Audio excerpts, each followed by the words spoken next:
Meninas, meninos, olá! Vamos trabalhar hoje um assunto muito importante e complexo, muito importante para os exames vestibulares e com um razoável grau de complexidade. Nós vamos trabalhar a atividade industrial em algumas perspectivas, dividindo a nossa apresentação em três partes. Primeiro, nós vamos fazer a classificação das indústrias. Existem diferentes formas de classificar as indústrias que são no setor secundário, nós vamos ver algumas dessas formas.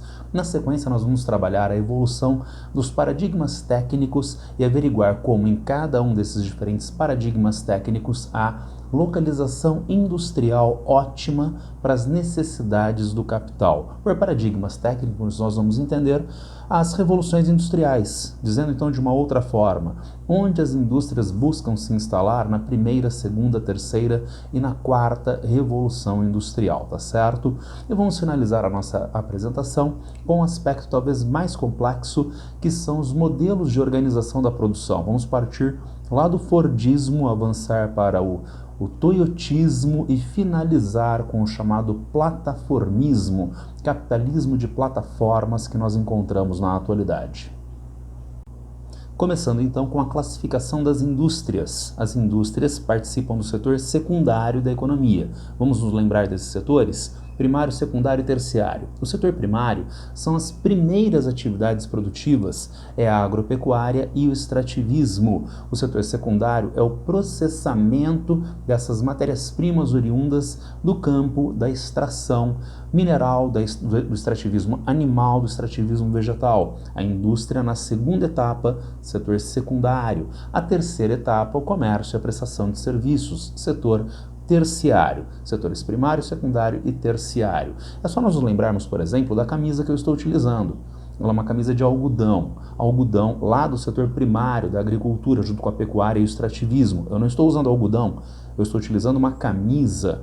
Essa camisa foi processada de algodão em mercadoria camisa em uma indústria, a segunda etapa do processo de produção. Eu não comprei essa camisa na indústria, eu comprei na loja, na boutique, comércio, a terceira etapa do processo de produção. E, na verdade, hoje nós compramos através das plataformas digitais, Amazon e coisas do gênero, o que inclusive remete ao chamado plataformismo que nós vamos ver no final da apresentação. Temos então as três etapas do processo de produção, os três grandes setores da economia, primário, secundário e terciário.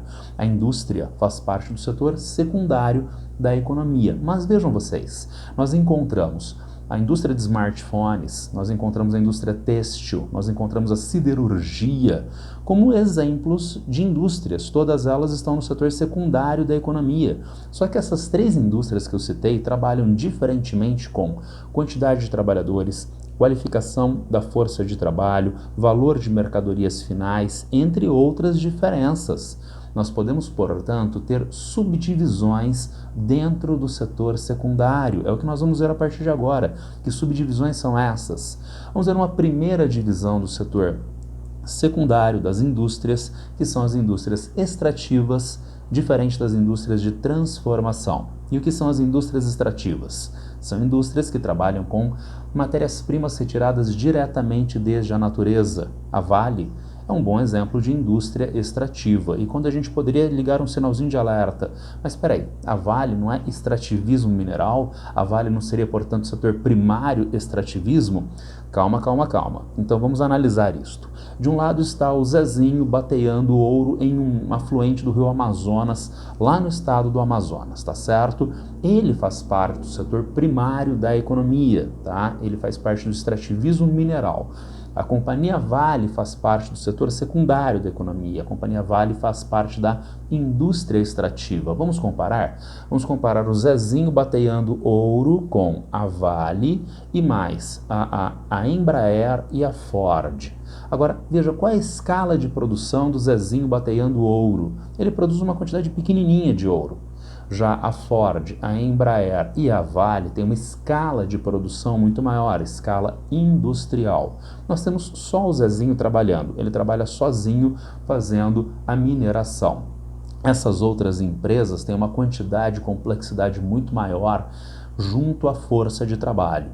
Mercado consumidor. Nosso amiguinho minerador amazônico extrai ouro e vende no comprador de ouro na cidade mais próxima. Enquanto a Ford, a Embraer e a Vale têm mercado consumidor que tem alcance mundial. E, portanto, a Vale não tem nada a ver com o nosso amiguinho que faz extração de ouro individualmente lá no Rio Amazônico. A Vale tem tudo a ver, sim, com outras indústrias, mas ela tem uma diferença frente à Embraer e à Ford, porque ela trabalha com matérias-primas retiradas diretamente da natureza. E daí a característica da chamada indústria extrativa, indústrias que trabalham com matérias-primas obtidas diretamente da natureza. Todas as outras indústrias, então a Ford que eu citei, a Embraer que eu citei, a indústria de smartphone, todas as outras indústrias são indústrias de transformação. Temos então a primeira grande divisão. De um lado as indústrias extrativas, de outro lado as indústrias de transformação, tudo bem?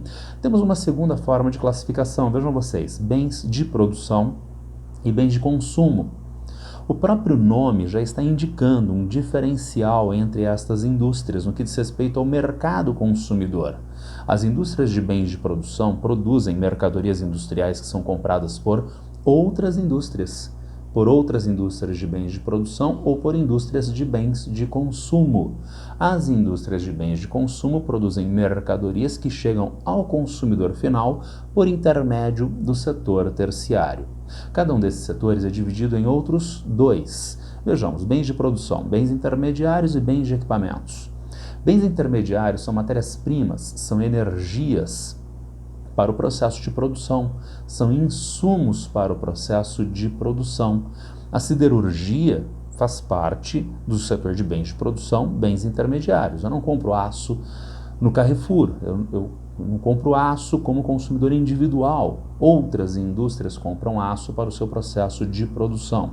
Indústrias de bens de equipamentos, como o próprio nome está dizendo, elas produzem equipamentos comprados por outras indústrias. Eu também não compro muitas caldeiras como consumidor individual. Quem compra uma caldeira é uma outra indústria para aquecimento da água, para aquecimento, para os seus processos. Então temos aí a divisão do setor de bens de produção, bens intermediários e bens de equipamentos. Finalmente, bens de consumo. Agora a divisão dentro deste setor se dá pelo ciclo de reposição da mercadoria com o consumidor final. Bens de consumo duráveis e não duráveis. Demora muito tempo, demoram anos para o consumidor ter que repor o produto que ele adquiriu. Um automóvel, um eletrodoméstico, então esse é um bem de consumo durável. O ciclo de reposição é muito rapidinho. O consumidor compra uma mercadoria industrial e precisa rapidamente comprar novamente uma outra similar. É o caso de um medicamento, um alimento, bebidas alcoólicas, é o caso de vestuário. Então nós temos o setor de bens de consumo não duráveis. Aqui estabelece uma característica, uma categoria intermediária, que seria o setor de bens de consumo semiduráveis. Eu não vou colocar essa categoria para vocês, vamos considerar apenas didaticamente duráveis e não duráveis. Notem como esses setores trabalham de maneira complementar. Então, o processo de industrialização em um país não pode contar apenas com um ou com outro, dada a complementariedade destes setores, o setor de bens de produção, que atende ao setor de bens de consumo, que por sua vez atende às demandas efetivas de mercadorias industriais da sociedade. E agora uma última forma de classificação, que não é bem classificação da indústria, mas é uma forma muito usual de nós denominarmos, de nós designarmos as indústrias, que é em relação ao valor agregado. O valor agregado, que é o trabalho incluído na mercadoria. Vamos nos lembrar de Adam Smith? Teoria do valor trabalho. Se eu tenho uma determinada mercadoria industrial, se eu tenho uma determinada mercadoria na sociedade, o que gera valor nessa mercadoria? Diria Adam Smith, é o trabalho que gera valor. Então, eu estou comendo polenta no restaurante, meu exemplo mais usual. Quem gerou este valor? Economistas franceses do século XVIII diziam que a natureza gerou este valor, na forma do milho. Adam Smith criticava isso, dizendo que você não está comendo milho no meio do pasto, você está comendo uma polenta num restaurante. Então você está remunerando o valor de trabalho gasto para a produção desta polenta. Você está remunerando através do pagamento em dinheiro o valor do agricultor que plantou este milho, colheu este milho, da indústria que processou este milho em farinha de milho, do chefe de cozinha, da chefe de cozinha que processou esta farinha em polenta. Então nós temos um encadeamento de trabalho que está gerando valor à mercadoria. E aí que aparece um diferencial. Vamos novamente pensar nas indústrias. A Vale, existe consumo de trabalho para se retirar o minério de ferro do subsolo e fazer o processamento, né, separando o minério de ferro dos outros minerais sem uso econômico. Então há uma quantidade de trabalho social gasto na extração e processamento de minério de ferro. Agora, este minério de ferro é utilizado junto com o carvão mineral na usina siderúrgica para a produção de aço. Então vejam como nós adicionamos mais uma etapa, agregamos mais uma etapa de trabalho, tendo, portanto, maior valor agregado no aço do que no ferro que foi beneficiado pela companhia Vale. E numa aeronave e em um smartphone, nós temos uma enorme quantidade de etapas de trabalho social gasto na fabricação dessas mercadorias industriais mais complexas e, portanto, nós diríamos que elas têm um valor agregado mais elevado, tá certo? Agregado pode ser pensado como adicionado, agregado pode ser pensado como total. O valor total de trabalho gasto nessas mercadorias, a série de trabalhos sociais adicionados a essas mercadorias. Normalmente são mercadorias que têm um valor de mercado mais elevado. Quanto custa 1 quilo de aeronave comparativamente a 1 quilo de soja? 1 quilo de smartphone comparativamente a 1 quilo de minério de ferro. Claro que ninguém compra smartphone e aeronave por quilo. E também ninguém compra soja e minério de ferro por quilo, tá certo? Então nenhum desses produtos, né, é comercializado por quilo. Mas se nós fizéssemos essa redução, é óbvio que o quilo de soja, minério de ferro, tem valores de mercado muito mais baixos do que o quilo do smartphone, o quilo da aeronave. Isto poderia ser dito de outra forma, o valor agregado dessas mercadorias smartphone, aeronave, são valores muito maiores do que o valor agregado ao minério de ferro, à soja. Vamos agora à próxima etapa da nossa apresentação, a questão dos paradigmas técnicos e a localização industrial. Como eu falei para vocês na introdução, por paradigmas técnicos vamos entender as revoluções industriais, primeira, segunda, terceira e quarta revoluções industriais, onde as indústrias se instalam nessas diferentes revoluções industriais. E aí que aparece uma coisinha muito importante. Nós precisamos pensar a atividade industrial dentro da sociedade na qual ela se encontra, a sociedade capitalista. Então, para que serve a atividade industrial? Para abastecer a sociedade em bens industrializados. Não, essa é uma ideia genérica e sem correspondência à realidade. Nós precisamos pensar que é um empresário industrial que está reproduzindo seu capital com a maior rentabilidade possível através da atividade industrial. E a localização, onde ele vai instalar a sua indústria, é fundamental para ele ter maior rentabilidade ou não. Então é dentro desta lógica que a gente vai pensar a localização da indústria.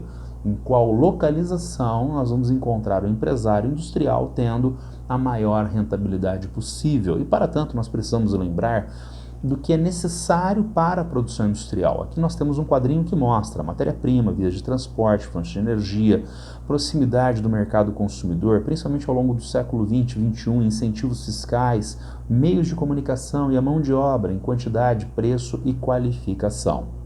Notem ainda que diferentes indústrias usam diferentemente esses fatores de produção. Vamos pensar na indústria têxtil e no fator mão de obra. A indústria têxtil normalmente precisa de uma quantidade grande de força de trabalho com o menor custo possível dessa força de trabalho e, portanto, trabalhadores de menor qualificação. Já a indústria de semicondutores, chips, ela precisa de pouquinho trabalhadores, né? Quase nada de trabalhadores, mas é uma indústria que trabalha com força de trabalho de altíssima qualificação. Normalmente, a quase totalidade dessa força de trabalho tem graduação ou pós-graduação. Então, diferentes indústrias têxtil de um lado, semicondutores de outro, usam diferentemente esses fatores de produção. Nós não vamos pensar agora nesses fatores de produção em diferentes indústrias ou diferentes setores industriais. Nós vamos pensar nesses fatores de produção ao longo do tempo e nas diferentes revoluções industriais, começando com a primeira revolução industrial, século XVIII, na virada para o século XIX. Nós vamos encontrar a inovação da máquina a vapor, que cria a chamada Era do Carvão. Nós temos uma nova tecnologia de produção, a máquina a vapor, que usa uma nova fonte de energia, o carvão. Inaugura-se a Era do Carvão. Temos setores de desenvolvimento. O têxtil já havia os teares mecânicos, mas agora eles são impulsionados por máquinas a vapor.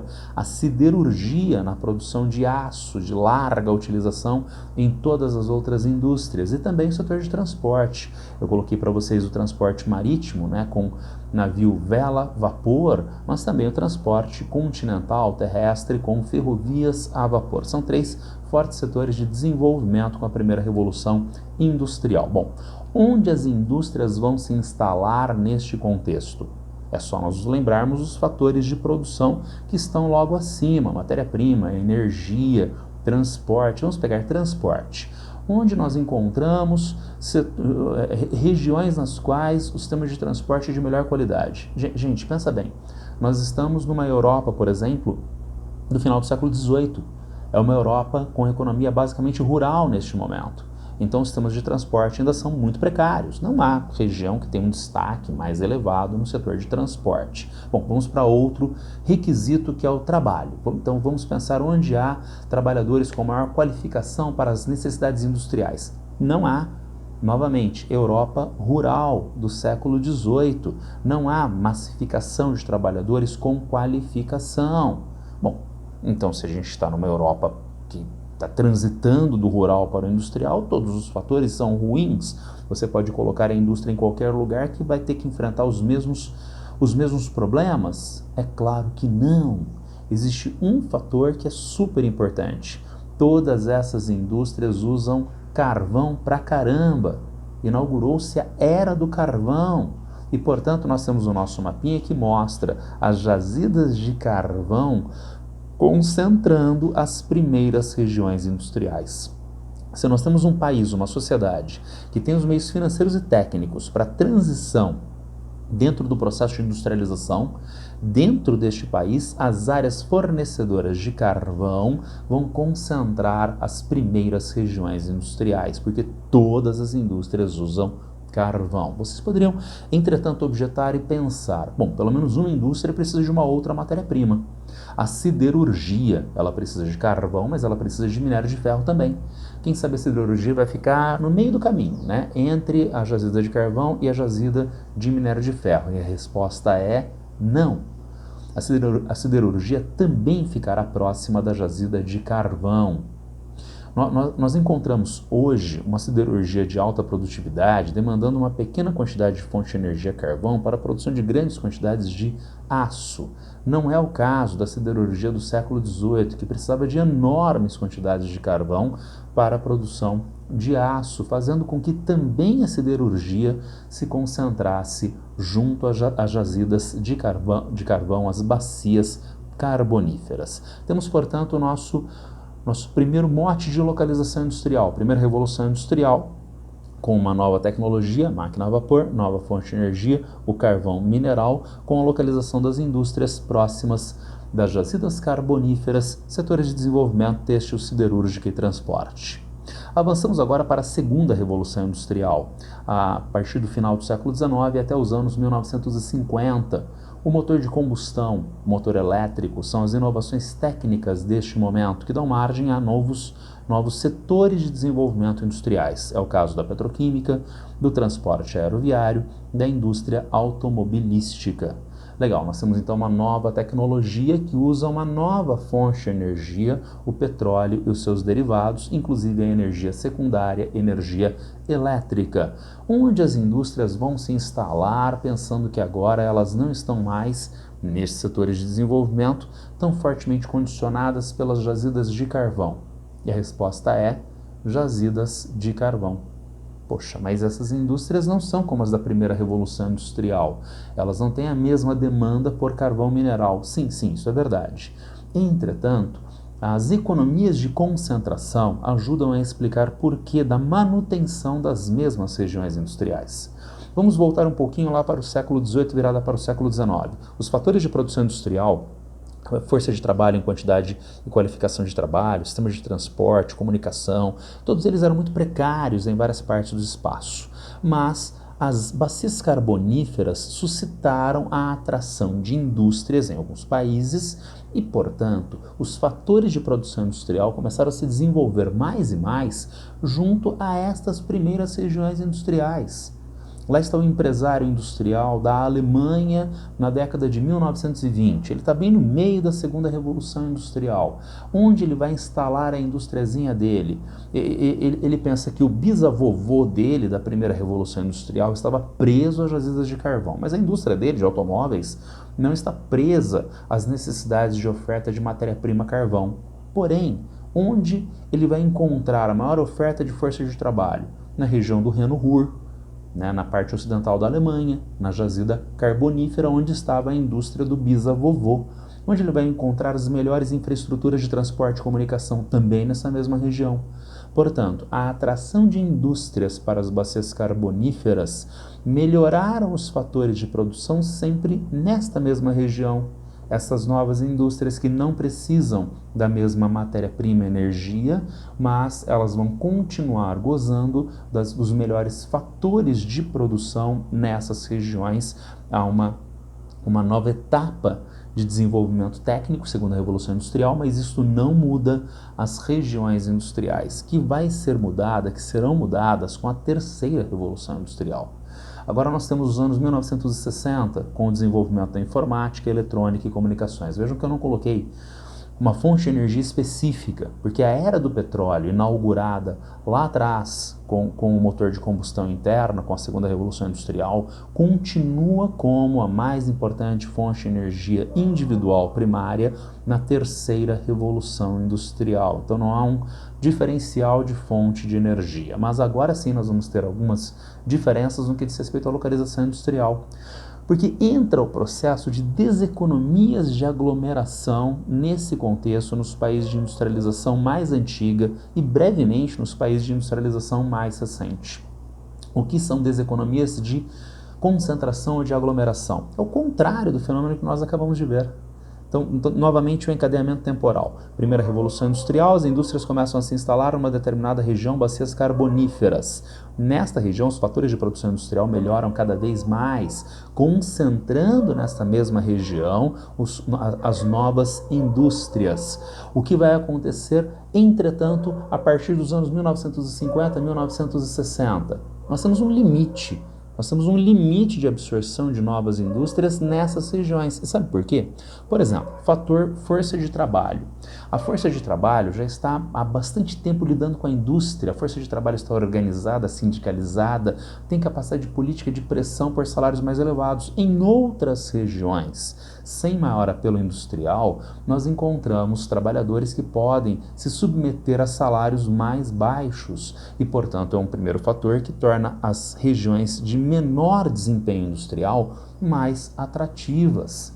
Vamos pensar num outro fator, fluxos de transporte. As regiões tradicionais antigas estão com fluxos de transportes congestionados e caros no contexto de meados do século XX, segunda metade do século XX. Outras regiões que não têm maior apelo industrial podem ter transportes relativamente mais baratos e eficientes.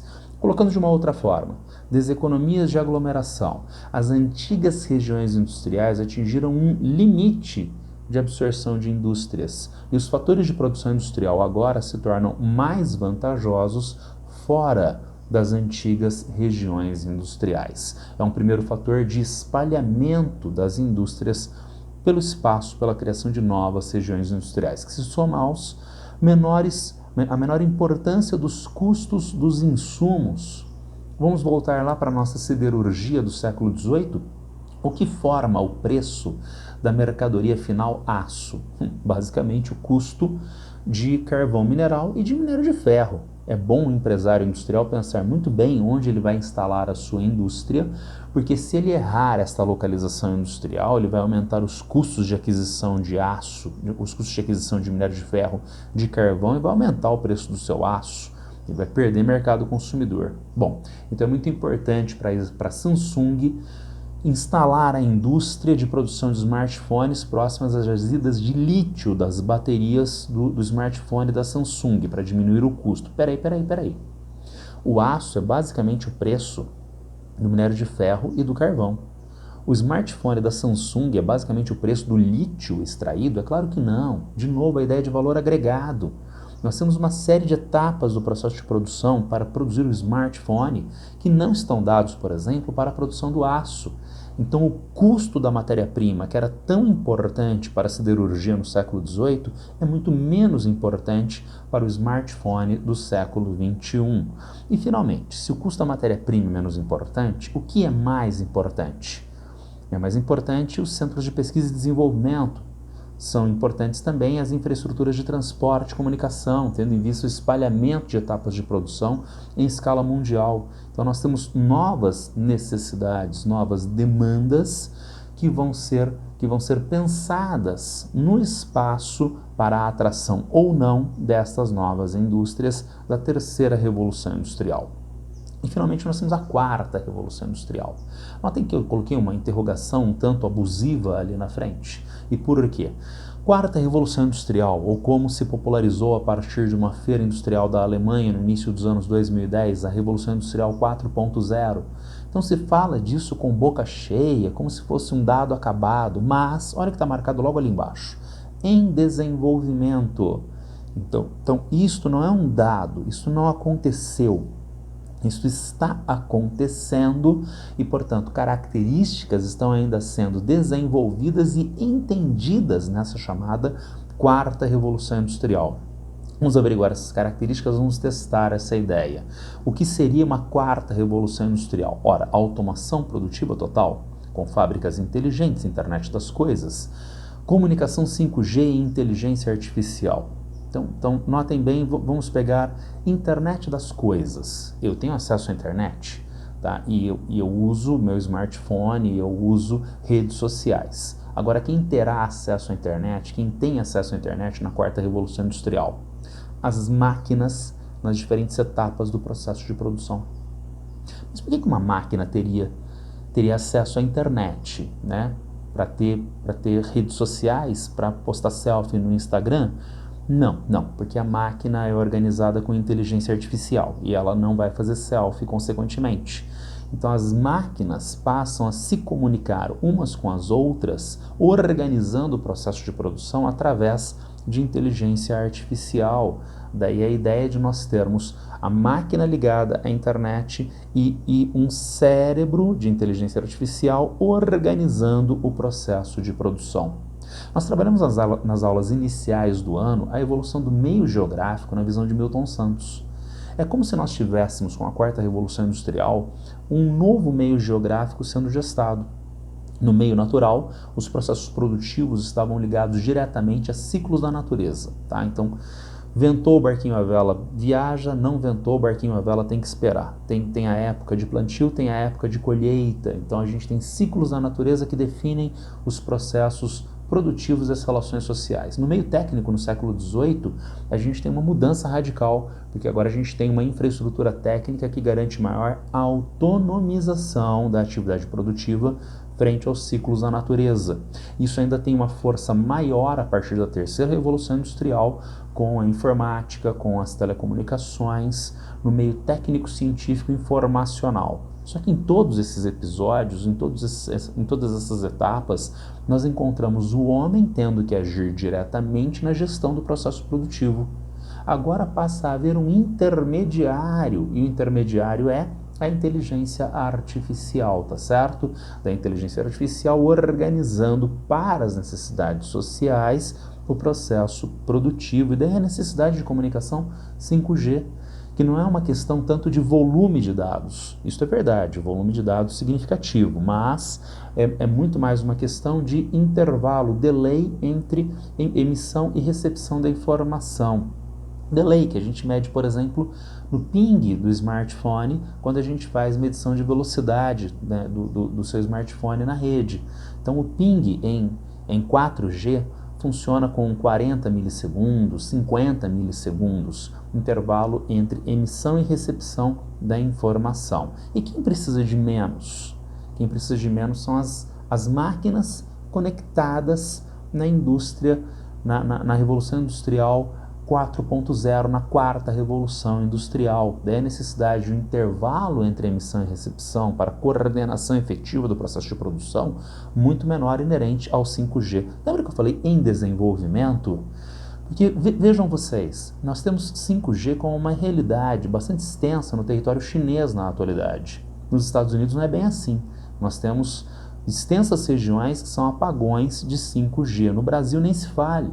Então, como é que as pessoas falam de boca cheia, quarta revolução industrial, revolução 4.0, se ela exige comunicação 5G e isso não é uma realidade no cenário mundial ainda na atualidade? Então, isso está em desenvolvimento, tá certo? Bom, setores de desenvolvimento na quarta revolução industrial: nanotecnologia, robôs, biotecnologia, sistemas de armazenamento de energia na transição energética, sistemas de armazenamento de informação em nuvem. Temos aí, então, a evolução das revoluções industriais e a localização industrial.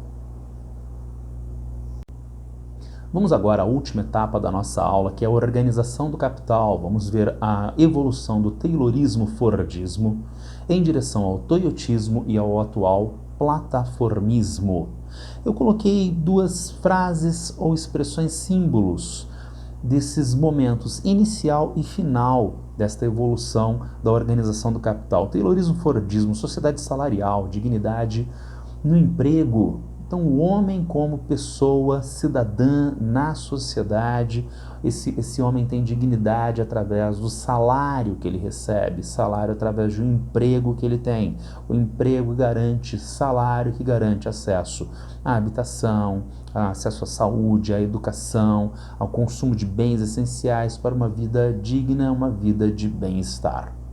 E nós temos o plataformismo. Abrace a flexibilidade, torne-se dono do seu destino, não seja mais um trabalhador, seja dono do seu próprio destino. Vamos tentar entender a evolução do taylorismo-fordismo, passando por toyotismo para plataformismo. Vamos tentar entender como essas frases se relacionam com esses diferentes momentos, começando com a ideia de riqueza e sua distribuição na sociedade. Está marcado aqui, relação com a riqueza e a sua distribuição na sociedade, relação com o trabalho, que produz a riqueza, e o salário, que distribui a riqueza. E lembrem-se, a gente viu no começo dessa apresentação, teoria do valor-trabalho do Smith. Quem produz o valor é o trabalho. Então, se há uma riqueza produzida na sociedade, me permitam vulgarizar, se há um PIB, se há um produto interno bruto, quem produziu este PIB foi basicamente o trabalho que produziu. Mas esse trabalho na sociedade capitalista é remunerado através de um salário. E daí nós entramos com Karl Marx e a mais-valia. Dependendo da maneira através da qual esse trabalho é remunerado, nós temos uma distribuição melhor ou pior da renda na sociedade, melhor, maior bem-estar, pior bem-estar na sociedade. Nós podemos comprovar isso através desse gráfico, não é, que eu tirei de Piketty, sobre a evolução da renda do trabalho azulzinha e a renda do capital vermelhinha para o Reino Unido de 1770 a 2010. E vejam, não está errado. É a renda funcional, é a distribuição funcional da renda. Existem várias formas de nós distribuirmos, de nós pensarmos a distribuição da renda na sociedade. Nós podemos pensar em índice de Gini. Então, estratos que têm menos ou mais renda na sociedade. É uma forma de fazer essa averiguação da distribuição da renda. Outra forma é a distribuição funcional da renda. Pensar em grupos que têm diferentes funções no processo produtivo e como esses diferentes grupos se apropriam de renda. Na sociedade capitalista, nós poderíamos pensar em dois grupos fundamentais.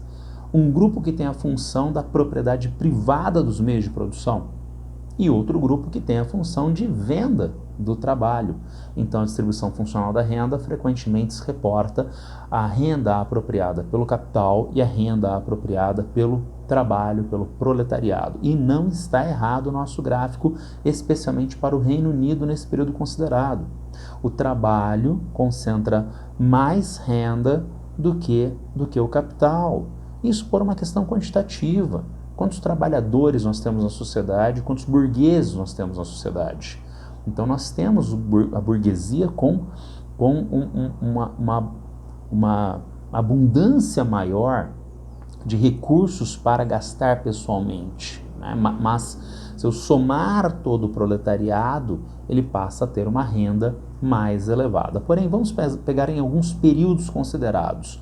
Olha do começo do gráfico até mais ou menos os idos de 1890 a 1910. Nós temos uma proximidade maior entre o azulzinho trabalho e o vermelhinho capital, o que mostra que o capital está ganhando, né, tá tendo uma proporção relativamente maior de renda vinda do trabalho. Gente, trata-se da maturação do trabalho operário.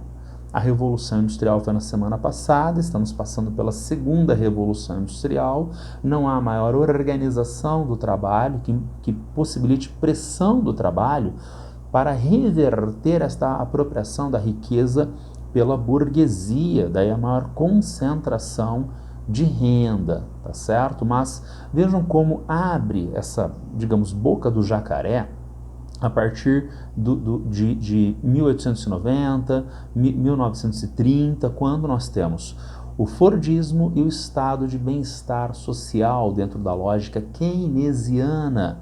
Agora nós temos uma forma de organização da sociedade que é pautada pela ideia de distribuição da renda.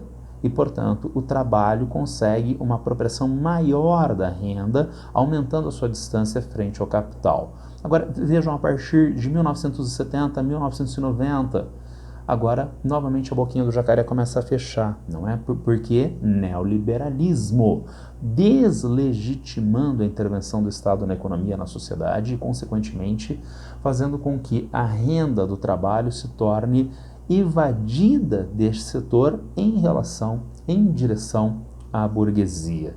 O Piketty não coloca aqui o plataformismo, que vem forte a partir dos anos 2010, 2020, mas a gente pode suscitar que o plataformismo está dentro desse contexto de exacerbação neoliberal, mantendo, portanto, a maior concentração da renda, tá certo? Nós poderíamos aprofundar isto, né, na ideia de formas de organização do trabalho e principalmente para esse longo período até o início do século XX, pensando em como o trabalho é importante e como a sociedade pode viabilizar uma expropriação deste trabalho da pessoa trabalhadora. Eu coloquei aqui para vocês, olha, até o século XVIII, trabalho escravizado, o que demandava a apropriação integral da pessoa para a tomada do seu trabalho. Agora vejam, e acompanhando o Smith, você trabalha e eu trabalho, tá certo? Você produz valor com o seu trabalho e eu produzo valor com o meu trabalho. Mas eu gostaria de não ter que trabalhar e você dar o seu valor de trabalho para mim. E é claro que você vai dizer, não, eu não vou fazer isso. Mas eu quero tanto. E para eu conseguir isso, o que eu tenho que fazer? Eu tenho que tomar você integralmente. Eu tenho que me apropriar de você na sua totalidade como um escravizado para poder me apropriar do seu trabalho. Isso acontece nas guerras de conquista da antiguidade, isso acontece na América Portuguesa, com o trabalho escravizado, já na era moderna, né, avançando aí pelos séculos XVIII até o século XIX. Então, a ideia de apropriação integral da pessoa para se apropriar do trabalho gerador de valor da outra pessoa. O capitalismo desenvolve uma coisa mágica do mal no século XVIII e XIX. No século XVIII e XIX, nós temos maturação da apropriação privada dos meios de produção com o trabalhador vendendo força de trabalho. Sociedade classista, burguesia e proletariado. A burguesia se apropria privadamente dos meios de produção, o proletariado tem que vender força de trabalho para sobreviver. Agora, nesse processo de venda da força de trabalho, o que o capitalista faz? Ele se apropria integralmente da outra pessoa? Não! O capitalista não quer os olhos azuis da outra pessoa. O capitalista não quer os cabelos louros e longos da outra pessoa. O capitalista quer o trabalho da outra pessoa. E lá no século XVIII, lá no século XIX, a pessoa vende por um valor mínimo 10, 12, 16 horas do seu dia de trabalho para o capitalista. Então o capitalista se apropria do trabalho da pessoa dentro dessa sociedade capitalista. Notem a importância disso. Porque até então, para você se apropriar do trabalho alheio, o trabalho vinha com uma coisa necessária que era a outra pessoa integralmente. Agora não. Agora vem só o trabalho para o capital e a pessoa que se dane. Vejam as implicações disso. Se eu, senhor de escravos, lá no século XVIII, não der alimentação adequada para os meus escravos, por pior que ela fosse, então eles iriam definhar, morrer, e eu tenho que comprar um outro escravizado, eu tenho um custo mais elevado, tá certo? Agora, eu pago um salário muito pequeno para você, meu trabalhador, e você reclama dizendo, poxa, mas com esse salário não dá nem para eu comer. E o que eu respondo? Se dane. Ah, mas assim o trabalhador vai morrer. Ótimo, não tem problema nenhum, porque existe exército de reserva de força de trabalho. E quando você morrer, quando você não estiver apto para prestar o serviço, eu te demito e contrato um outro trabalhador. Nós temos, em média, um custo menor de força de trabalho nos canaviais do litoral do Nordeste do Brasil da década de 1930, trabalho dito livre, do que nas fazendas de café de São Paulo na década de 1880, a última década de trabalho escravizado no Brasil.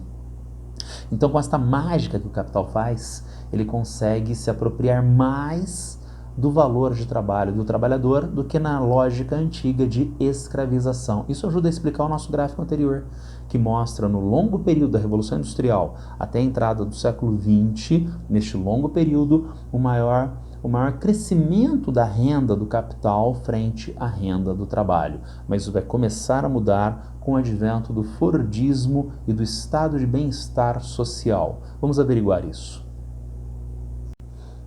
Henry Ford vai desenvolver um processo de produção diferenciado nas primeiras décadas do século XX, na década de 1900, sendo que o Fordismo é considerado pleno, acabado, a partir de 1914, né? O símbolo, a fábrica inaugurada em Detroit em 1914. Vamos dar uma olhada em algumas características desse Fordismo inerentes a esta época do começo do século XX, maturação da segunda Revolução Industrial. O Fordismo vai aplicar os princípios de organização da produção do Taylor, Frederick Taylor, né? Um engenheiro, um estudioso que vai estar preocupado com a aplicação da ciência no processo de produção. Notem bem, não é a aplicação da ciência para produzir mercadorias tecnologicamente superiores. Isso já existia, continuará acontecendo.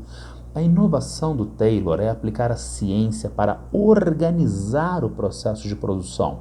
Naquele exemplozinho didático, que bom que não tem nada a ver com carro, que a gente vai falar de carro pra caramba no resto da apresentação, né? Lá está o pedreiro, né, construindo o edifício, ele está fazendo a parede de tijolos está na altura do seu peito, na altura do seu pescoço. Então ele abaixa, pega tijolo, coloca em cima da parede, abaixa, pega cimento, coloca em cima do tijolo, abaixa, pega tijolo, opa, acabaram os tijolos.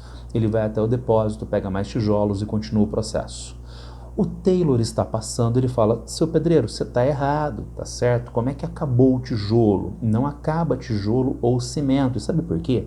Porque a velocidade de crescimento da parede de tijolo não aumenta com o seu passeio até o depósito.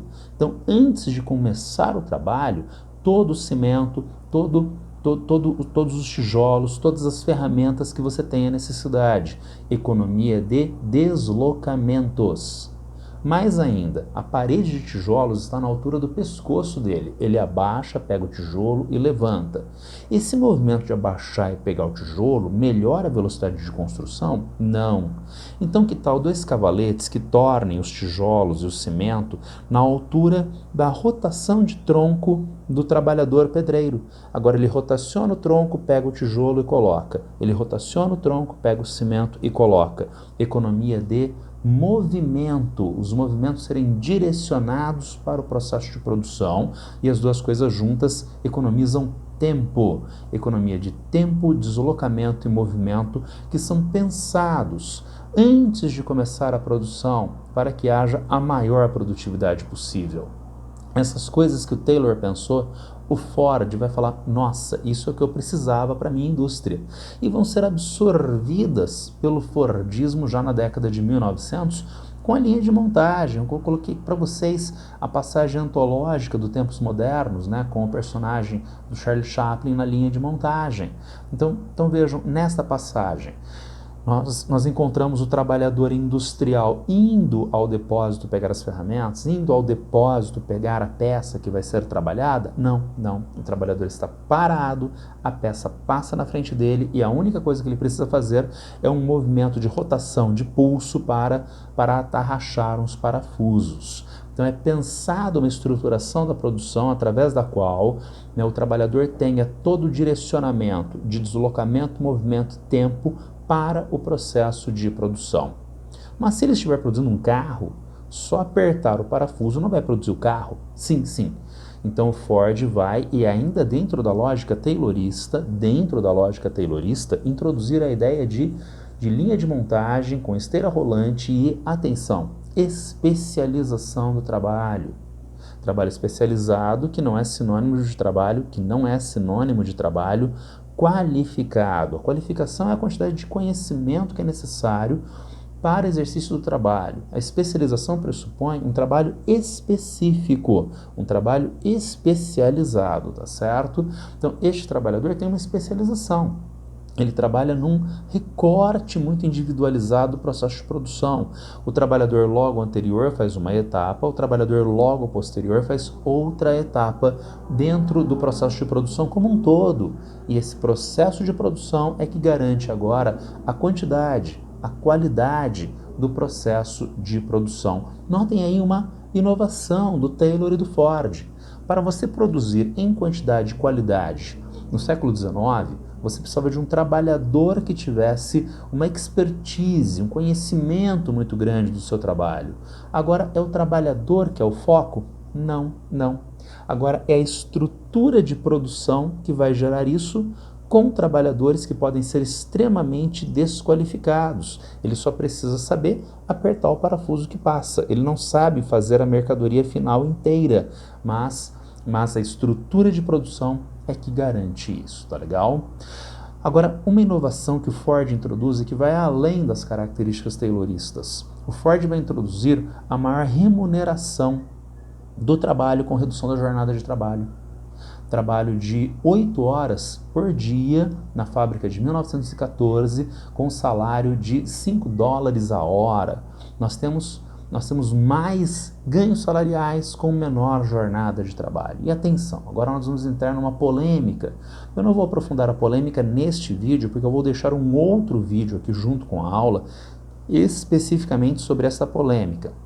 Então, para que fazer este aumento salarial com redução de jornada de trabalho? Há quem diga, e isto é amplamente validado em setores da academia, inclusive em questões de vestibular, que é para aumento do mercado consumidor.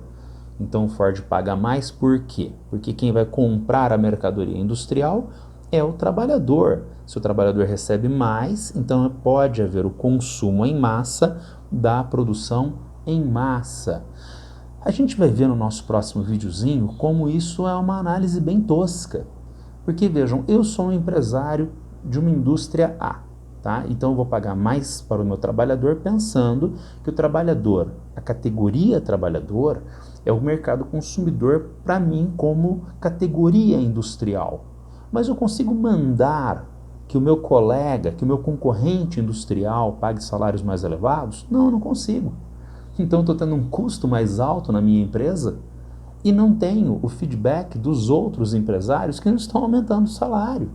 Então essa ideia é uma ideia muito tosca, Não explica por que houve estes aumentos salariais. Mas insisto, amplos setores, principalmente da economia, inclusive ideologicamente a esquerda, validam isso e inclusive alguns exames vestibulares. Podemos, entretanto, pensar um pouco mais aprofundadamente. Ao invés de nós pensarmos essa ideia tosca de aumento salarial para aumentar o mercado consumidor, uma outra ideia de controle sobre o trabalho. Essa ideia de linha de montagem, esteira rolante, trabalho atomizado, individualizado, já estava dado nas fábricas do Ford em 1900. Mas o Ford vivia um problema gravíssimo nessas fábricas que era a rotatividade do trabalho. Hoje nós diríamos LER, lesão de esforço repetitivo. Imagine um trabalhador ficar 10, 12 horas por dia com as ferramentas do personagem Charlie Chaplin apertando parafusos. Ele vai ficar com uma doença, ele vai ficar com lesões e ele vai faltar. Mesmo que ele não fique com essas lesões, ele fica com o saco cheio, desculpem, desse trabalho e falta ou pede demissão. Quando o trabalhador falta, rompeu a previsibilidade do trabalho, porque agora o empresário precisa pensar a maneira como suprir esse trabalhador que faltou. Pior ainda, e quando esse trabalhador fica muito chateado e pede demissão, então é necessário contratar um outro trabalhador e treinar este outro trabalhador. A rotatividade do trabalho superava 300%, 400% nas fábricas do Ford com linha de montagem nos anos 1900. Como corrigir isso?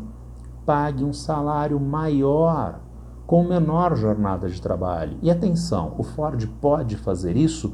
Pode, porque ele tem uma capacidade produtiva muito maior do que as outras empresas, dada a linha de montagem e a esteira rolante. Ele tem uma rentabilidade muito maior. Portanto, ele pode pegar uma fraçãozinha dessa receita e direcionar para salários mais altos, onde você quer trabalhar, nas outras empresas ou na do Ford com salário mais elevado. Nas outras empresas ou na do Ford com jornada de trabalho menor. O Ford, portanto, tem uma oferta muito maior de trabalhadores para si, trabalhadores inclusive que ele pode selecionar. Este sim, este não, este sim, este não. E por que este sim? Porque são os trabalhadores que se mostram mais aptos a essas exigências tão fortes da fábrica do Ford no processo de produção. É, portanto, uma forma de controle do trabalho, como preconizou Michel Foucault, a ideia de nós termos poder disciplinar e biopoder, implementados lá pelo Ford na década de 1910. Foucault está teorizando isso nos anos 1960 a 1970, mas um exemplo disso é o Ford lá em 1914. Poder disciplinar, poder sobre o corpo da pessoa. Biopoder, poder sobre recortes de população que atingem determinado objetivo. Vamos teorizar isso com um pouco mais de calma. Poderíamos dizer que o poder está relacionado a viabilizar que alguém ou alguma coisa faça algo que não seria feito espontaneamente pela própria coisa ou pessoa, pela própria instituição ou pessoa. Se está fazendo e não espontaneamente, é porque há um poder em relação a. Pensando agora em Max Weber, esse poder pode ser legítimo ou ilegítimo. Vamos imaginar uma pessoa me encontrando na rua e me pedindo todos os meus pertences. Eu falo, não, fofinho, eu não vou lhe dar os meus pertences, o meu smartphone, o dinheiro que eu tenha. A pessoa aponta uma arma de fogo para mim. Vejam, eu acabei de dizer que eu não daria os meus pertences. Isso não estaria sendo feito espontaneamente, mas sob coação, é um assalto, eu dou os meus pertences para esta pessoa. Há um exercício de poder em relação a mim, mas esse poder está sendo mediado pela força. Max Weber diria não é um poder legítimo. Max Weber trataria a ideia de legitimidade do poder a partir do poder burocrático, tradicional, a partir do poder carismático, que cria a ideia da subjetividade da pessoa ser tomada por aquele exercício de poder, a um consentimento mediador entre o objeto de poder e a fonte de poder. É justamente isso que Michel Foucault vai romper. Fonte e objeto de poder. Ele vê o poder de maneira difusa, de maneira espalhada na sociedade. Não há uma fonte de poder, há um poder que é social. E ele se manifesta de diferentes formas, em diferentes contextos e instituições, a partir de hierarquias, a partir de normas institucionais, a partir de arquiteturas, a partir de hábitos convencionais. Isso se manifesta, entre outros, através do chamado poder disciplinar, poder sobre os corpos das pessoas, corpos inúteis, corpos amorfos, viram corpos que têm uma funcionalidade. Já isso aponta para uma ideia. Funcionalidade para quê? Então, há uma demanda social que faz com que aquele corpo daquela pessoa funcione adequadamente para esta demanda. Vamos imaginar no exemplozinho clássico a instituição escolar. Ela é uma instituição de poder disciplinar. E por que poder disciplinar?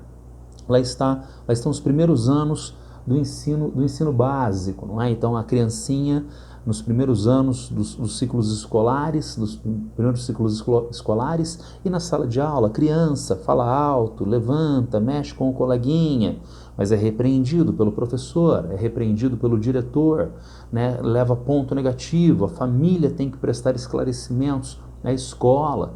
E lentamente, o que vai acontecendo com essas crianças e adolescentes? Eles chegam aos 15, aos 18, e entram na faculdade, e agora lá na faculdade estão sentadinhos, sentadinhas, prestando atenção na aula. O que aconteceu com esses corpos? Para a instituição escolar, eles eram indisciplinados, eles eram amorfos e inúteis, crianças que corriam para lá e para cá. E agora, lá na faculdade, são corpos disciplinados. Agora, quem disciplina este corpo de aluno ou aluna lá na faculdade, que fica quietinho, prestando atenção? É um professor que entra armado como o bandido que me assaltou e ele fica apontando o fuzil para os alunos? Não, não. Essa ideia de controle foi inculcada nessas pessoas através da vivência na instituição escolar, através das demandas sociais que são embutidas sobre essa instituição e sobre as pessoas. Nós tínhamos corpos que eram indisciplinados, corpos agora disciplinados. A mesma coisa vale para o processo de produção. Eu sou um empresário industrial, eu quero que o trabalhador produza mais fortemente, mais rapidamente. Então o que eu faço? Eu fico ameaçando ele, eu grito na orelha dele, eu contrato um capataz para ficar chicoteando ele o tempo todo. Não. O Ford desenvolveu uma ideia muito mais legal. Linha de montagem com atomização do processo de produção industrial. Cada trabalhador cumpre uma etapa individualzinha do processo de produção, dentro de uma velocidade do processo de produção, que é a velocidade não dele, trabalhador, mas a velocidade da esteira rolante.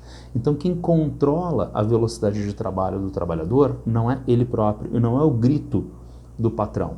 É a velocidade da esteira rolante e mais o trabalhador logo anterior e o trabalhador logo posterior a ele. Porque o trabalhador logo anterior já trabalhou a sua peça, elas estão se acumulando entre ele e o próximo trabalhador. Pior ainda, entre eu, trabalhador, e o próximo, eu não dou conta de processar todas as peças e o próximo está ocioso, esperando eu terminar. Nós temos, portanto, uma estrutura que está me coagindo a exercer um trabalho numa velocidade maior do que eu demandaria. Trata-se de uma expressão do chamado poder disciplinar, poder disciplinar de Michel Foucault, tá certo? O poder disciplinar, poder sobre o corpo da pessoa. O estudante que se torna um estudante disciplinado, quietinho, atencioso em sala de aula. O trabalhador disciplinado, que tem uma produtividade que é a esperada deste trabalhador. Mas nós temos também a manifestação do biopoder em Michel Foucault e em Henry Ford. Biopoder não é sobre o corpo da pessoa, é sobre recortes de população que atingirão um determinado objetivo esperado e, para tanto, a sociedade organiza uma série de conhecimentos, práticas e instituições para que esses recortes de populações cheguem a um objetivo esperado. Vamos a um exemplozinho bobinho. Lá estão as pessoas morrendo em quantidade. Bom, quem está morrendo e por que está morrendo? E daí nós descobrimos que são, na verdade, velhinhos que estão morrendo no Brasil, no meio do ano, inverno do hemisfério sul, de gripe. Tá? Então trata-se da vulnerabilidade de idosos à gripe comum. Agora, como eu cheguei a essa conclusão? Eu cheguei a essa conclusão com recursos diversos, recursos de conhecimentos mais amplos na sociedade, biomedicina, recursos de estatística para entendimento dos dados, pesquisa de campo, né, recursos institucionais para a coleta desses dados. Agora, como fazer para evitar que esses velhinhos morram? O objetivo é que esses velhinhos não morram, tá certo? Agora, como esses velhinhos não chegarão a óbito? Já sei, uma campanha do agasalho, dar cachecol para os velhinhos. Não. Uma campanha um pouquinho melhor que seria a campanha da vacinação. E, de novo, vacina que foi desenvolvida pela biomedicina. Campanha de vacinação utilizando os meios de comunicação e recursos de propaganda e marketing. Campanha de vacinação que utiliza a capilaridade dos postos de saúde do Sistema Único de Saúde. Notem, então, o tanto de conhecimentos que nós utilizamos, as instituições que nós utilizamos para que um recorte da população atinja um determinado objetivo. E a gente tem agora um outro objetivo em Henry Ford, na década de 1910. O objetivo é que não haja rotatividade do trabalho, que o trabalhador não falte, que o trabalhador não peça demissão. E como é que a gente resolve isso? Já sei. Coloca um capataz na frente da casa do trabalhador. Se ele pensar em pedir demissão, você joga um coquetel molotov dentro da casa dele. Não. Tem um outro jeito mais legal. O outro jeito mais fácil é paga um salário mais alto. Com um salário mais alto, o trabalhador então se sente pessoalmente coagido a se manter no mesmo trabalho, atingindo as expectativas de produção e produtividade. Enquanto a linha de montagem é um exemplo de poder disciplinar de Michel Foucault, os salários mais altos, inibidores da rotatividade do trabalho, se manifestam como um exemplo do biopoder Foucaultiano. Vamos então continuar com a nossa análise do Fordismo. Se o salário mais alto não garante consumo em massa, então o que garantirá consumo em massa para a produção em massa? Essa estrutura produtiva fordista colocou o nível de produção lá no alto. Precisa haver consumo desta produção. Se não é o salário mais alto que o Ford paga, então o que vai garantir isso? O que vai garantir isto é o keynesianismo, estado de bem-estar social. Não é um empresário individual que, por alguma iluminação divina, acha que tem que pagar salário mais alto. E, estranhamente, isso contaminaria todo o conjunto de empresários. Não, essa é uma ideia tosca. Salário mínimo. O Estado institui uma política de salário mínimo e isto garante, por força de lei, que o empresário tenha que pagar um determinado piso salarial abaixo do qual é ilegal a remuneração. E com a política de salário mínimo está garantida a ideia de que a distribuição de renda se torna melhorada. Eu quero comprar, eu sou um produtor de lápis, eu quero vender lápis para todo mundo. Agora, eu tenho toda a renda da sociedade, eu vou comprar 1 bilhão de lápis? Não.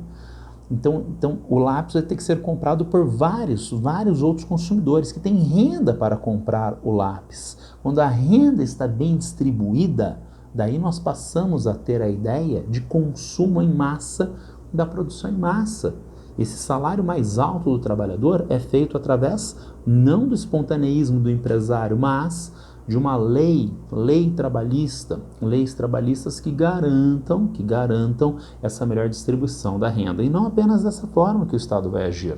O Estado vai garantir, dada essa maior complexidade econômica, dado esse maior volume de atividades econômicas, os investimentos que são necessários para a atividade industrial poder se manter, tendo em vista que o Estado é a única entidade que tem visão de conjunto e poder político e econômico para fazer essa organização dessa atividade mais complexa. E daí nós concluirmos aquela ideia do início desse trecho da apresentação. É a sociedade fordista, keynesiana, do estado de bem-estar social, sociedade na qual nós temos dignidade no emprego. Eu tenho trabalho, e esse trabalho é protegido por leis trabalhistas. O meu trabalho me garante, junto com essas leis trabalhistas, uma renda que permite que eu dê bem-estar a minha família, educação aos meus filhos, saúde para mim e para minha família e assim sucessivamente. E mesmo que eu não tenha emprego, isso será provisoriamente. Eu fui demitido da empresa, a empresa faliu, mas eu tenho seguro-desemprego, leis trabalhistas, que permite um intervalo de tempo através do qual eu volto ao mercado de trabalho. É uma sociedade na qual a dignidade vem do emprego remunerado. Bom, mas essa estrutura fordista eventualmente vai ser superada pela estrutura toyotista de produção. O toyotismo não nega, ele não se opõe ao fordismo, mas série de características do fordismo estão dentro do toyotismo. Mas o toyotismo adapta a estrutura produtiva às novas potencialidades, adapta a estrutura produtiva às novas exigências que estão dadas nos anos 1960, 1970. Vamos às suas características, vamos entender essas potencialidades e essas exigências. Toyotismo, dentro da terceira revolução industrial, com eletrônica, informática e automação industrial.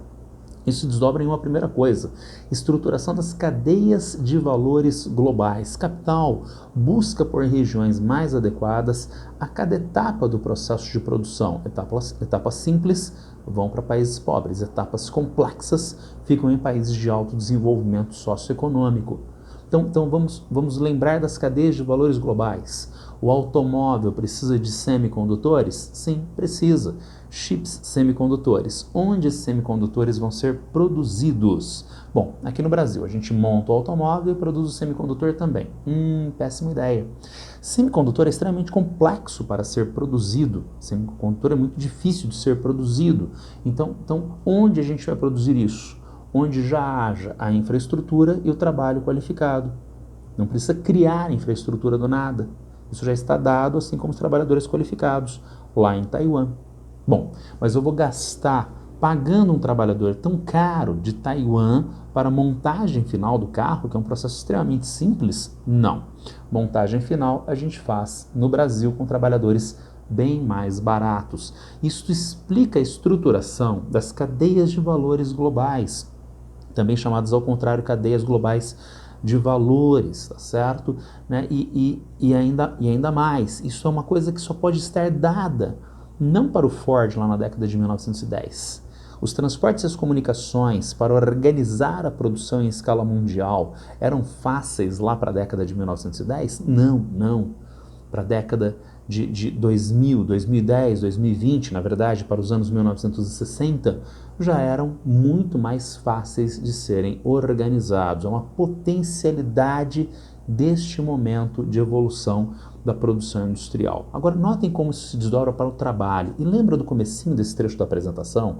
É o trabalho que gera a riqueza. A maneira como o trabalho é remunerado, como esse trabalho é remunerado, mostra como a riqueza é melhor ou pior distribuída. Essa estruturação de cadeias de valores globais busca superexploração do trabalho. Lá no país pobre, um trabalho que vai cumprir a mesma função do trabalhador do país desenvolvido, só que recebe uma fração do seu trabalho. É um primeiro momento de superexploração do trabalho. E ainda mais, desemprego estrutural, com consequente maior concorrência no mercado de trabalho e enfraquecimento sindical. Gente, desemprego estrutural é o desemprego que é oriundo do desenvolvimento tecnológico. Desemprego estrutural, avanço da tecnologia, tudo bem? Agora nós estamos na terceira revolução industrial, automação industrial, e consequentemente há um crescente desemprego ligado às máquinas, à tecnologia, desemprego estrutural. Se é um desemprego maior, a mercadoria trabalho fica mais abundante e barata. Superexploração do trabalho. Se a mercadoria trabalho está mais barata, há um enfraquecimento político do trabalho diante do capital, enfraquecimento sindical, perda dos sindicatos, que também viabilizam superexploração do trabalho. Tudo bem? Vamos continuar com essa característica. Se nós estamos com o toyotismo nos anos 1960, 1970, nós estamos com as crises do petróleo. E as crises do petróleo vão se ligar a uma outra característica que a gente acabou de ver do toyotismo, a automação industrial, se desdobrando no chamado just in time. O Fordismo trabalhava com o just in case, trabalha com a formação de estoques. Não é uma tolice, é para garantir previsibilidade da produção. Eu produzo caneta, tá? eu preciso de plástico para a produção da caneta, tá certo? Agora, a indústria que fornece plástico está em greve, os trabalhadores estão com catapora e não está me fornecendo plástico, então eu vou parar minha produção. E eu não quero parar minha produção, tá? Meus trabalhadores não estão com catapora e nem em greve. E como eu faço para manter a produção? Eu tenho estoque de plástico e, consequentemente, eu posso manter a produção até a catapora passar, até a greve acabar. Então, o estoque garante previsibilidade dos processos. Só que aparece um probleminha nos anos 1970 chamado crises do petróleo. O petróleo entra na década de 1970 custando $2 o barril, ele sai da década de 70 custando $40 o barril. O petróleo ficou mais caro, então a energia ficou mais cara, as matérias-primas ficaram mais caras, o processo de produção industrial ficou muito mais caro, adquirir o plástico ficou muito caro. Formar estoques é, portanto, inadequado, tendo em vista o custo de aquisição dessas matérias-primas e energias. A ideia, o ideal seria o que eu gastei tão caro na aquisição de matérias-primas e energias, eu vou processar quase que imediatamente e comercializar. Como fazer isso? Trazendo do Japão o sistema que já estava implementado lá desde os anos 1920 e 1930 e que agora passa a se denominar Just in Time, quando os engenheiros da Toyota passam a ensinar os engenheiros da General Motors nos Estados Unidos a organizar a produção sem estoques. O sistema de etapas clientes. Você é cliente de uma padaria, então você vai à padaria e diz, eu quero 5 pãezinhos. E o dono da padaria diz, tem que levar 12. Você não tem que levar 12. Você é cliente, você leva 5, 10, 1, quanto você quiser, tá certo? Então a padaria trabalha para o cliente, em função do cliente. O que são etapas clientes? A etapa A do processo de produção industrial e a etapa B do processo de produção na mesma empresa. A etapa A tem um cliente que é a etapa B. Essa etapa A trabalha em função da produtividade da etapa B, nem abaixo, a etapa B ficaria ociosa, nem acima. Se ela trabalhar acima da produtividade da etapa B, formam-se estoques intermediários entre uma etapa e outra. Ela trabalha em função da produtividade da etapa B. A etapa B tem o seu cliente, que é a etapa C, a próxima etapa dentro da mesma empresa. E assim sucessivamente, não são formados estoques intermediários. Bom, onde terminam esses clientes? Claro, no cliente final. Então, a última etapa, o cliente é o cliente final. Não sobram estoques de mercadorias. Agora, se não há estoques de mercadorias, se não há estoques intermediários, você só comprou matéria-prima e energia que você vai quase imediatamente processar no processo de produção e comercializar. Então, com o Just-in-Time, se evita a formação de estoques, uma exigência dentro do contexto das crises do petróleo a partir dos anos 1970. Mas ainda, terceirização da produção. Com o Ford vivia um problema, porque em 1914, em especial, ele colocou um nível de produtividade muito alto.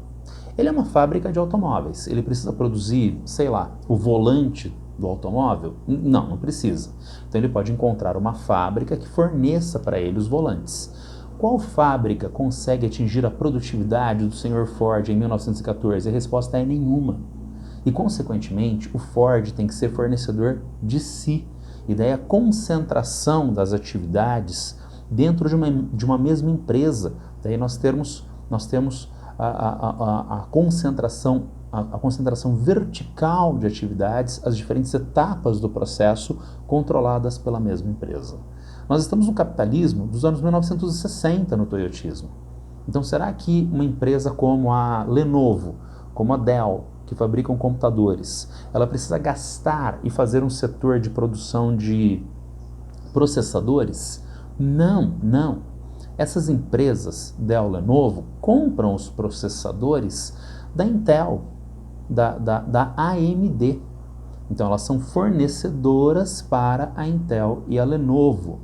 Agora, notem uma ideia de tamanho. Lenovo e Dell de um lado, são empresas gigantes. Né? AMD e Intel de outro lado, são empresas gigantes, tá?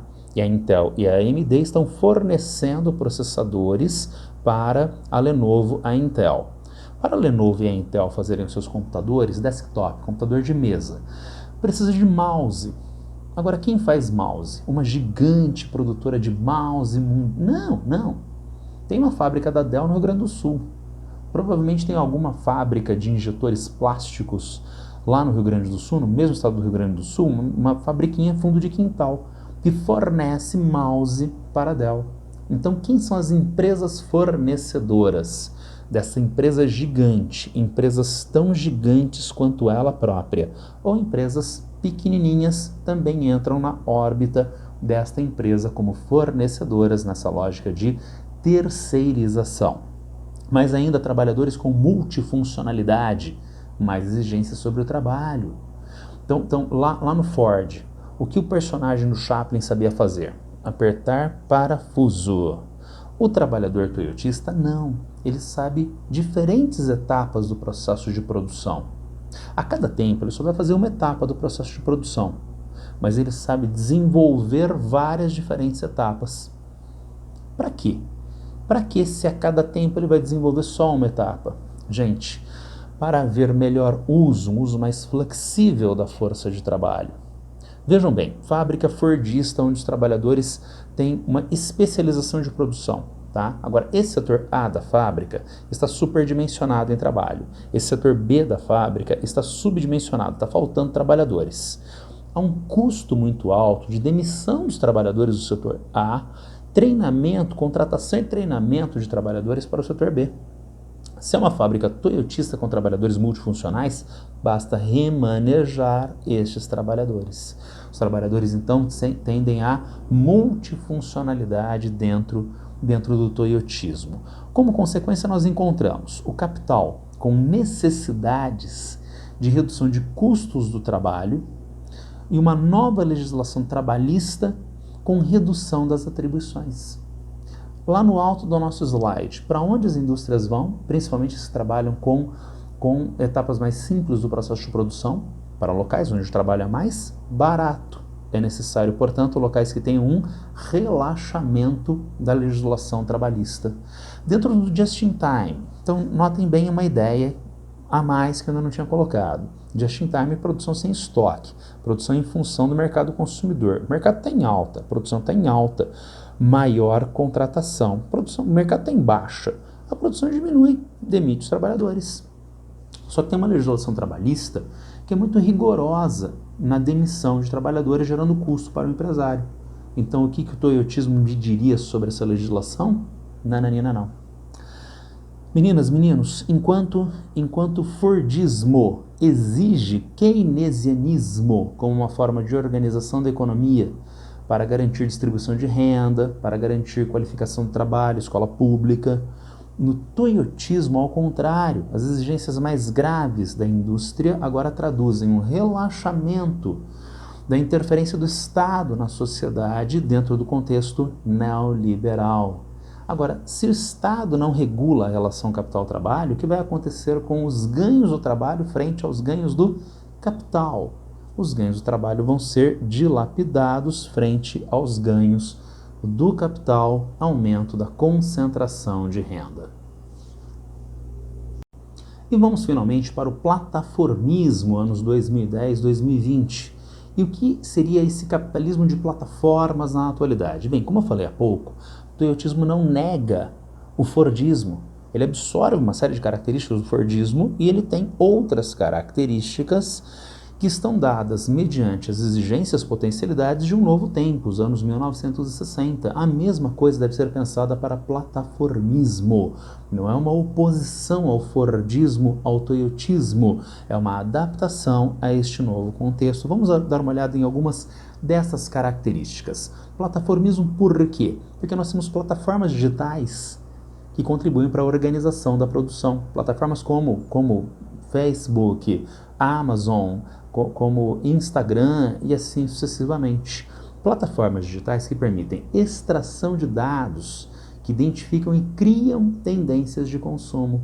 Então nós entramos nas redes sociais e os nossos dados estão sendo extraídos, estão sendo tratados, estão sendo comercializados a partir dessas redes sociais, essas chamadas Big Techs. E neste processo há uma tendência de organização da própria produção.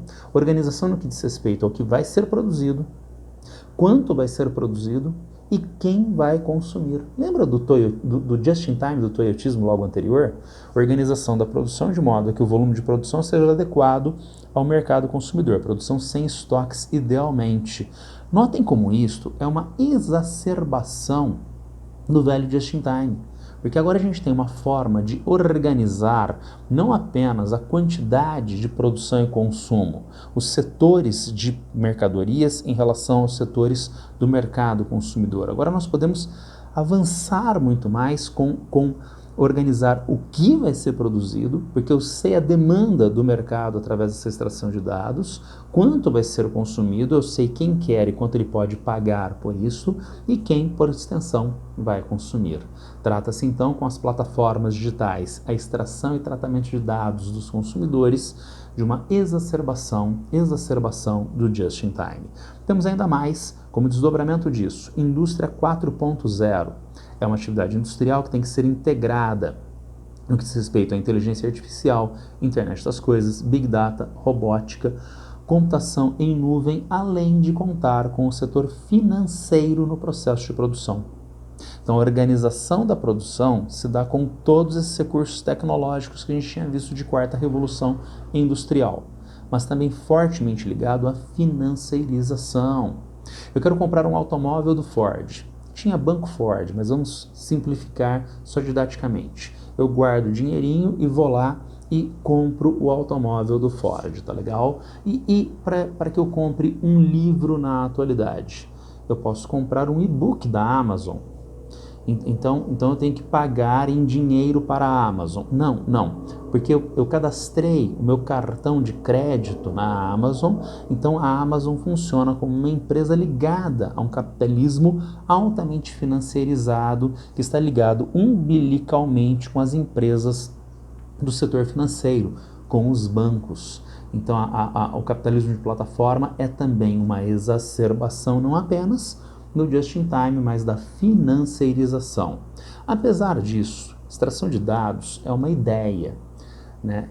Tem uma prática, claro que tem uma prática, né? Mas você não toca a extração de ideias, você não toca a financeirização, né? Você toca, quem sabe, o seu cartão de crédito de plástico, mas é o númerozinho do cartão de crédito que você tem lá no banco que contam, tá legal? São valores digitais.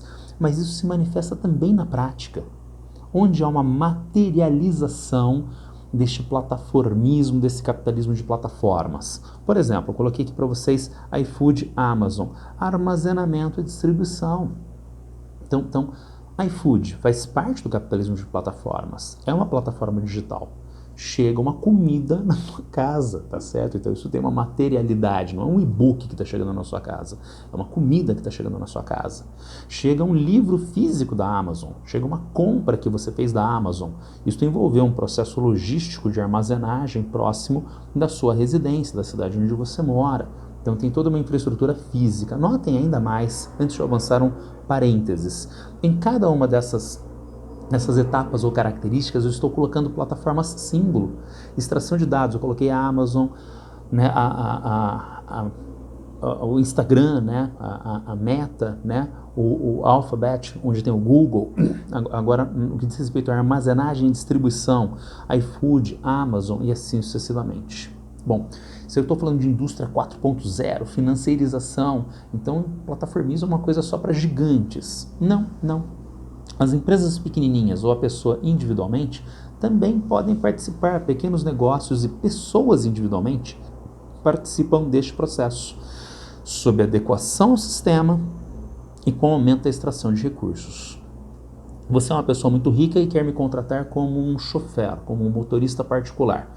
Então a gente negocia preços, eu trago aqui o meu currículo, né? Nós fazemos uma entrevista e fazemos uma negociação de salário, tá certo? Bom, mas não é você contratando os meus serviços, sou eu prestando serviço como Uber.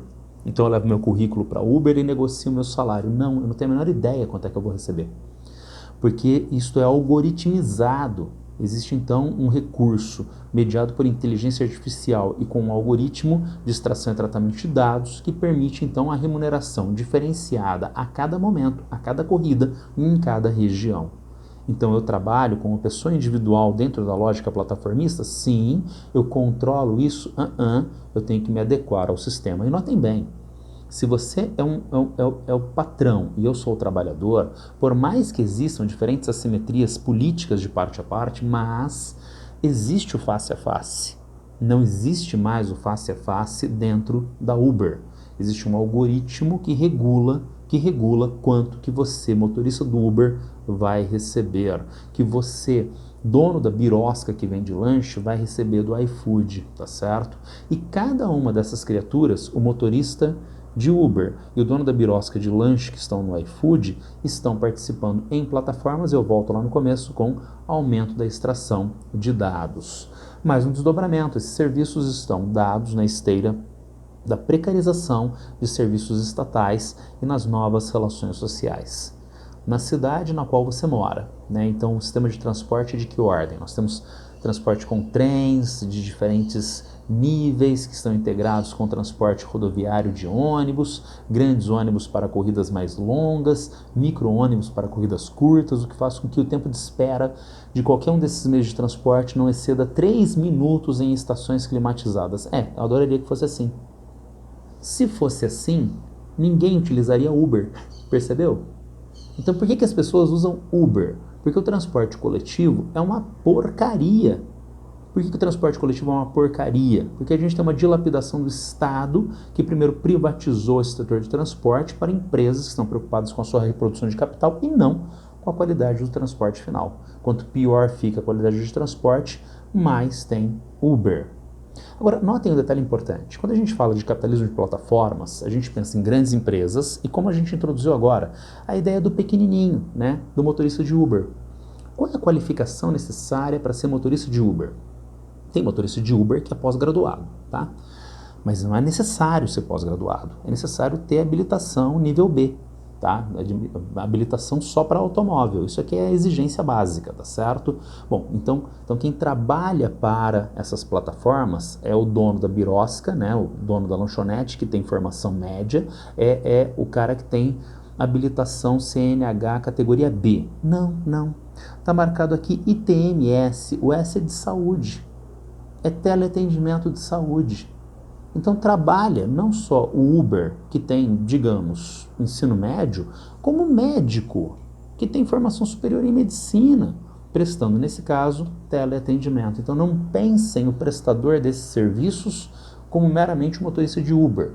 Advogados, médicos, trabalhadores de alta qualificação também estão imersos hoje nessa lógica de capitalismo de plataformas, tá certo? Que estão dados dentro de novas relações sociais. Então já estava dado germinalmente, o neoliberalismo vai dilapidando os serviços sociais, abrindo margem para esses serviços de plataformas sociais. E ainda mais, famílias menores com todos os entes em trabalho extradomiciliar, moradores individuais. Você trabalhou o dia inteiro em uma jornada de trabalho de 8 horas, mas com os meios de transporte você fica 14 horas fora de casa. E quando você chega em casa, você vai preparar uma lasanha, vai preparar a massa. Não. Antes de chegar em casa, você passou no supermercado e comprou uma lasanha da Sadia. Mas isso vai fazer você perder tempo, vai fazer você perder 20 minutos, meia hora do seu tempinho tão pequenininho de descanso. Então, quando você chega em casa, você entra no iFood e pede uma lasanha que magicamente chega na sua casa. Lasanha do iFood, provavelmente é ultraprocessado, tá? Faz bem para a sua saúde? Não faz. Mas é uma exigência dentro desse contexto. Porque você tem tempo para comprar os produtos orgânicos e fazer a lasanhazinha dentro da sua casa? Não tem. Então nós temos um novo contexto de famílias de menores dimensões, domicílios que são habitados por uma única pessoa, pessoas envoltas em jornadas de trabalho extensas, que dão margem para o desenvolvimento dessas atividades de capitalismo de plataforma, que exigem, por sua vez, uma determinada forma de organização do território, adequação do território com recursos do meio técnico, científico e informacional, excluindo as áreas que não tem margem para essas infraestruturas. Infraestrutura de call center, torre de transmissão. Dá para ter Uber, onde não tem a melhor cobertura de smartphone? Não tem como, tá? Né? Call center e assim sucessivamente. Mas valores territoriais disruptivos frente às antigas relações sociais. Coloquei aqui como símbolozinho o Airbnb. Então, trazendo grandes quantidades de turistas e contribuindo para o fenômeno da gentrificação, que, entre outros, aumenta o custo de vida nas áreas de aporte destes turistas, rompendo com as relações sociais tradicionais da região. Para os trabalhadores trabalharem nesse contexto, nós precisamos de novas relações de trabalho, pejotização do trabalho, trabalhador não com carteira de trabalho assinada, mas trabalhador pessoa jurídica, pejotização, ou o trabalhador que não é pessoa jurídica, ele está como um prestador de serviços dentro de uma plataforma digital, trabalhador uberizado, onde nós encontramos jornadas de trabalho longas, sem direitos trabalhistas, não tem tempo de alimentação, não tem tempo de alimentação e descanso, assistência médica, não tem descanso remunerado e assim sucessivamente. Tudo isso permite, dentro do contexto de avanço do neoliberalismo, uma exploração ainda maior sobre a força de trabalho comparativamente à velha organização toyotista. Quando a gente chega a essas manifestações finais, vejam, eu tirei essa foto. Essa foto foi tirada em 28 de janeiro de 2020, entregador do iFood em Belo Horizonte, horário 22h25, no meio da enchente ele estava entregando comida. E esta foto circulou nas redes sociais com pessoas elogiando essa situação. Se no Brasil nós só tivéssemos trabalhadores assim, diziam os comentários, mas esses comentários estão se reportando a um episódio imediato e individual, a suposta índole do trabalhador. Agora, não estão observando o pano de fundo, né, as estruturas que estão gerando esse trabalhador. É para o trabalhador estar exercendo o trabalho dele às 10h30 da noite, no meio de uma enchente, com um cajado na mão. Cajado por quê? Um dos graves riscos de áreas inundadas são bocas de lobo abertas, bueiros abertos. A pessoa cai dentro do bueiro e pronto, morreu afogada, desaparece. Tá? Então esse trabalhador pode cair num bueiro aberto e morrer. Fica gravemente ferido. Quem vai remunerar ele nesse intervalo de tempo? Ninguém. Se ele morrer, quem vai remunerar a família dele? Ninguém. Então é para esse trabalhador estar nessa situação? Da mesma forma, esta outra foto, imigrante venezuelana deixa seu filho em creche antes de fazer entregas de bicicleta em Buenos Aires em 2019. Nós encontramos essa foto também circulando nas redes sociais e num primeiro momento havia críticas atrozes. Coitada, ela tem que entregar comida lá em Buenos Aires e levando o filho. E depois as pessoas ficaram super tranquilas porque, não, ela não levava o filho enquanto ela entregava comida, ela só estava deixando a criança na creche. Ela tem uma remuneração precária entregando comida sendo imigrante. Será que essa creche é de melhor qualidade? Não seria melhor ela ter mais tempo para cuidar da criança? Então, todos esses problemas novamente estruturais estão sendo colocados de lado, tendo em vista a ideia de ela estar deixando a criança na creche. Na reportagem do Brasil de Fato, com desvinculação de sindicatos, trabalhadores de telemarketing sofrem com rotinas abusivas. Telemarketing faz parte do capitalismo de plataformas. E daí a reportagem destaca uma pessoa que não tinha tempo para ir ao banheiro. Tá? E é muito usual que o operador de telemarketing seja obrigado a ter uma garrafinha d'água próxima, bebendo água o tempo todo, para ele poder falar durante todo o período de trabalho. Mas bebendo água, você precisa urinar mais, né? Mas as idas ao banheiro são controladas. Essa pessoa, entretanto, estava com um problema e ficou mais tempo no banheiro. E o que ela viu nas redes sociais quando ela estava lá no banheiro? Que a chefe dela estava perguntando no grupo de WhatsApp o que ela estava fazendo no banheiro. Isso é assédio moral, muito facilmente caracterizável do ponto de vista do direito. Mas é um constrangimento na relação interpessoal dentro do capitalismo de plataforma. Lembra da frase símbolo do capitalismo de plataforma? Abrace a flexibilidade, torne-se dono do seu destino. Será que você é dono do seu destino no capitalismo de plataforma? Parece que não. Parece que a introjeção das demandas da sociedade capitalista se tornam ainda mais fortes sobre este trabalhador. Assunto complexo, assunto bastante difícil. Se alguém tiver alguma dúvida, algum problema, é só me encontrar a qualquer tempo aqui nas redes sociais. Abraço para todas e todos e boa sorte.